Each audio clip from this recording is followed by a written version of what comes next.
افسوس پتا باندې او دا د علماو کار دی که دا د جنید کار دی دا د پیغمبرانو دا واقعیت به موږ ته جنید بیانوي کنه دا به موږ ته علما بیانوي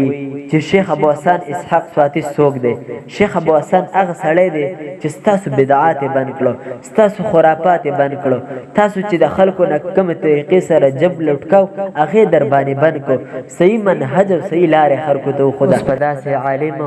او افسوس په داسې علم باندې چې د یو عام سړي دفاع یې وکړه او د هغه عالم دفاع یې ونه کړه چې څوک شپه ورځ د الله رب العالمین دین ته دعوت ورکوي درې خبرې درته کوم جمال قاري صاحب او ښه سوچ او فکر پرې وکړه اولنۍ خبره ده چې ته چې کومه خبره کې چې په سوشل میډیا باندې جنید کم دعوت کوي نو شیخ ابو حسن دا نشي کولی بالکل جنید یو عام سړی دی شیخ ابو حسن اسحاق السواتی حفظه الله قرآن ته دعوت ورکوي احادیث د رسول الله صلی الله علیه وسلم ته دعوت ورکوي دا د جنید کار نه دی او دویمه خبره ده او دا د ډیره د افسوس خبره کړې ده والله ډیر دې پې خفه کړو وایي جنید به یې موږ ته د پیغمبرانو واقعیت بیانوي تاریخ بیانوي افسوس په تا باندې او دا د علماو کار دی که دا د جنید کار دی دا د پیغمبرانو دا واقعیت به موږ ته جنید بیانوي کنه دا به موږ ته علما بیانوي افسوس په تا باندې او ستا په علم باندې او درېیمه خبره ده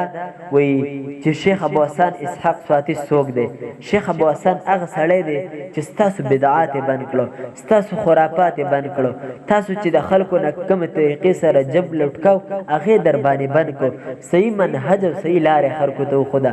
شیخ ابو حسن هغه څوک پیژني چې څوک موبایل پیژني الحمدلله ثم الحمدلله شیخ ابو حسن عرب او عجم منلی دی او یوه خبره درته کوم جمال بی او جنید بی په شیخ ابو حسن باندې ځان مه مشهوروئ د شهرت نورې ډېرې ذریعې دي او دا خبره کوي چې یاره په فیسبوک باندې د علماو سپکاوی کېږي د علماو شکلونه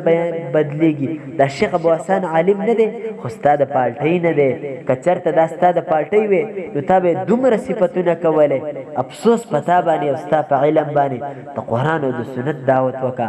قرآن او سنت د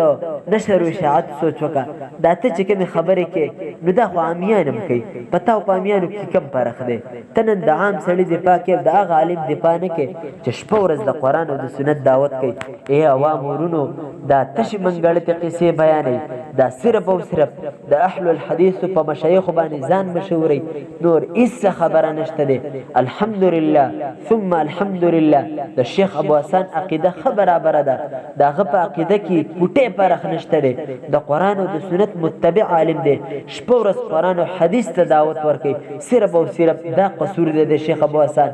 او ستاسو دعوت څه شیسته دی دا ټول عوامو ته پته ده او عوام په دې باندې پوه شوي دي چې الحمدلله شیخ ابو حسن د قرآن او د سنت دعوت ورکوي د خلکو زندگی بدله کړه د خلکو زندگی کې تبدیل راوستو الحمدلله سوشل میډیا زمونږ په لاس کې ده الحمدلله موږ به تاسو باندې داسې ګزار کوو چې انشاءالله تاسو به سر پورته نه کوئ